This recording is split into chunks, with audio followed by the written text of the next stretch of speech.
नमस्कार साथियों, स्वागत है आपका हमारे YouTube चैनल स्टडी ग्राफी पर। साथियों, आज हम पढ़ेंगे रीट 2022 के लिए पर्यावरण के प्रश्नों को, जो सभी परीक्षाओं के लिए उपयोगी हैं, जैसे CTET, REET, UP TET, MP TET, DSSB और बिहार टेट। इन सभी परीक्षाओं के लिए उपयोगी प्रश्न हैं। ये सभी क्वेश्चन मल्टीपल चॉइस क्वेश्चंस हैं, जो आगामी परीक्षाओं के लिए अति उपयोगी हैं। इसलिए आप इस वीडियो को पूरा देखें, और यदि आप हमारे चैनल को पहली बार विजिट कर रहे हैं तो चैनल को सब्सक्राइब करना ना भूलिएगा। तो चलिए आज हम शुरू करते हैं पर्यावरण के MCQ क्वेश्चंस को, जो सभी परीक्षाओं के लिए उपयोगी हैं। इसमें हम पढ़ते हैं पहला प्रश्न। पर्यावरण अध्ययन में शिक्षक द्वारा बालकों को स्वयं के आकलन के लिए अवसर देना चाहिए। आकलन है, ऑप्शन दिए हैं, सीखने के लिए आकलन, ऑप्शन बी है सीखने के समान आकलन, ऑप्शन सी है सीखने का आकलन, और ऑप्शन डी में है सतत एवं व्यापक आकलन। तो साथियों, प्रश्न पहले का सही आंसर यहाँ पर रहेगा ऑप्शन बी, यानी कि सीखने के समान आकलन। अगला क्वेश्चन पढ़ते हैं। अगला क्वेश्चन है दूसरा, निम्न में से सबसे ज़्यादा विश्वसनीय प्रश्नावली कौन सी है? ऑप्शन दिए हैं, पहला है व्याख्यात्मक, दूसरा है मौखिक, और सी तीसरा ऑप्शन है वस्तुनिष्ठ, डी ऑप्शन है प्रायोगिक। साथियों, प्रश्न दूसरे का यहाँ पर सही आंसर रहेगा ऑप्शन सी, वस्तुनिष्ठ, यानी कि सबसे ज़्यादा विश्वसनीय प्रश्नावली वस्तुनिष्ठ होती है। अगला क्वेश्चन पढ़ते हैं। अगला क्वेश्चन तीसरा है, निम्न में से कौन सा पर्यावरण अध्ययन का उद्देश्य नहीं है? यहाँ पर ध्यान देना है, इस नकारात्मक वाक्य है, यहाँ पर नहीं का ध्यान देना है। ज़्यादातर विद्यार्थी इसी में गलती कर जाते हैं। तो इसमें ऑप्शन दिए हैं, पहला ऑप्शन है बच्चों को पाठ्य पुस्तक की परिभाषा प्रदान करने के लिए प्रोत्साहित करना, ऑप्शन बी बच्चों की जिज्ञासा और सृजनात्मकता का पोषण करना, ऑप्शन सी परिवेश इन मुद्दों पर जागरूकता का विकास करना, और ऑप्शन डी में दिया है बच्चों को स्वयं अपने हाथ से कार्य करने और खोजने की क्रियाकलापों से जोड़ना। तो साथियों, इस प्रश्न का सही आंसर है ऑप्शन ए, बच्चों को पाठ्य पुस्तक की परिभाषा प्रदान करने के लिए प्रोत्साहित करना। अगला क्वेश्चन पढ़ते हैं, चौथा क्वेश्चन है, पर्यावरण अध्ययन के एकीकृत विषय के रूप में किस कक्षा स्तर तक पढ़ाया जाता है?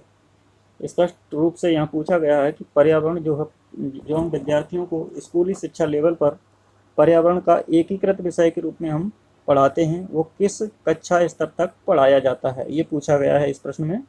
तो इसमें ऑप्शन दिए हैं, ऑप्शन ए प्राथमिक स्तर, ऑप्शन बी पूर्व प्राथमिक स्तर, ऑप्शन सी उच्च प्राथमिक स्तर, और ऑप्शन डी में है कक्षा तृतीय तक। तो साथियों, प्रश्न चौथे का यहाँ पर सही आंसर है ऑप्शन ए, प्राथमिक स्तर।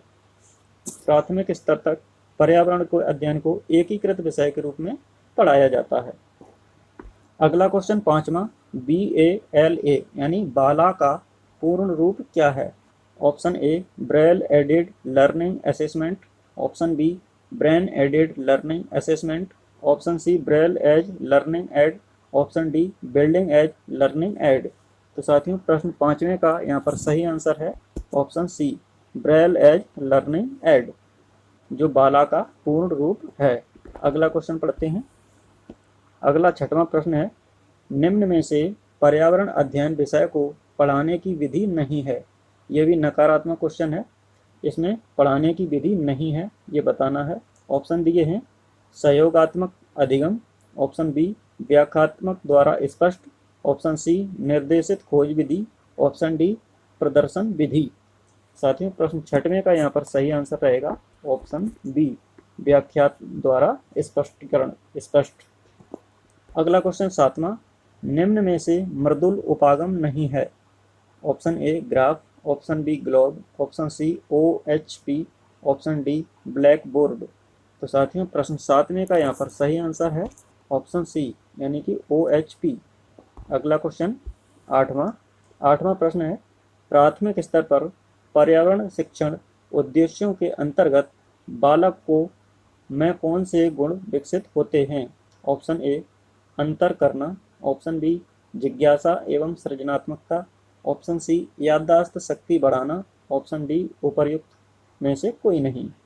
तो साथियों प्रश्न 8वें का यहाँ पर सही आंसर है ऑप्शन बी, यानी कि जिज्ञासा एवं सृजनात्मकता का विकास करना ही प्राथमिक स्तर पर पर्यावरण शिक्षण उद्देश्यों के अंतर्गत बालक के सबसे विकसित गुण होते हैं। अगला प्रश्न 9, पर्यावरण अध्ययन पाठ्यक्रम बच्चों की समग्र शिक्षा का कारण बन सकता है यदि हो? ऑप्शन ए विषयगत, ऑप्शन बी एकीकृत, ऑप्शन सी समावेशी, ऑप्शन डी उपर्युक्त सभी। साथियों प्रश्न 9 का यहाँ पर सही आंसर है ऑप्शन डी उपर्युक्त सभी। अगला क्वेश्चन 10वां, कंटिन्यूअस एंड कॉम्प्रहेंसिव इवैल्यूएशन में निरंतर शब्द प्राथमिक स्तर पर किस प्रकार की मूल्यांकन के लिए प्रयुक्त किया गया है? ऑप्शन ए अधिगम के लिए मूल्यांकन, ऑप्शन बी अधिगम के रूप में मूल्यांकन, ऑप्शन सी अधिगम में मूल्यांकन और ऑप्शन डी अधिगम का मूल्यांकन। तो साथियों प्रश्न 10वें का यहाँ पर सही आंसर है ऑप्शन ए अधिगम के लिए मूल्यांकन।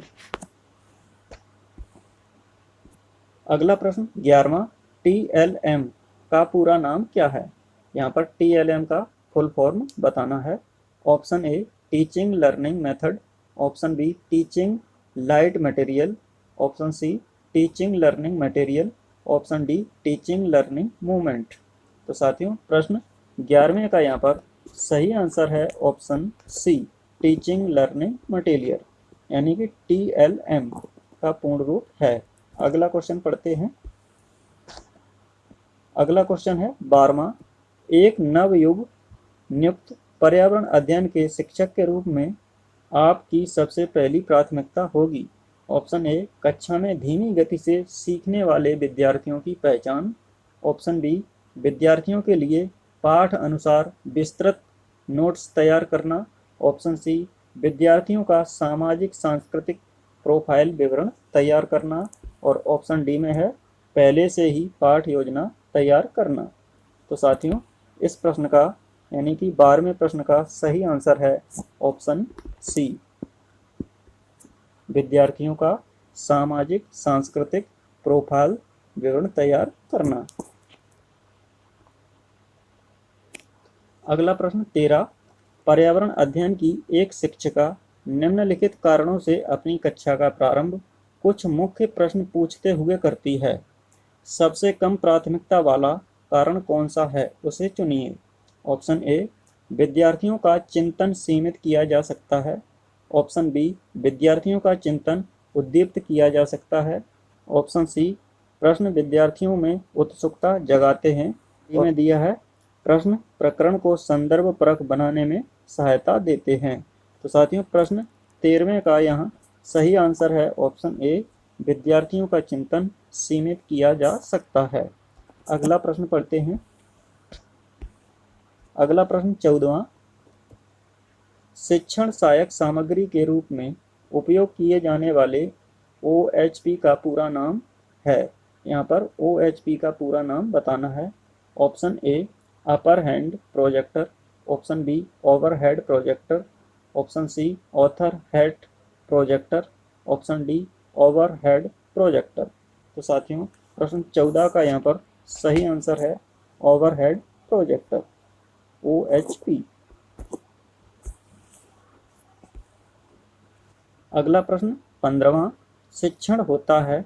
ऑप्शन ए कला, ऑप्शन बी विज्ञान, ऑप्शन सी कला और विज्ञान, ऑप्शन डी सामान्य कार्य। तो विद्यार्थियों इस प्रश्न का उत्तर आप कमेंट बॉक्स में बताइएगा। तो यहाँ हमारे आज 15 प्रश्न पूरे होते हैं। ये सभी प्रश्न आपको कैसे लगे हैं कमेंट करके बताइएगा। वीडियो को अपने साथियों के साथ शेयर जरूर कीजिएगा और अभी तक आपने हमारे चैनल को सब्सक्राइब नहीं किया है तो सब्सक्राइब कर लीजिए। ऐसे ही आपको वीडियो मिलते रहेंगे। तो फिर मिलते हैं अगले वीडियो में, तब तक के लिए नमस्कार।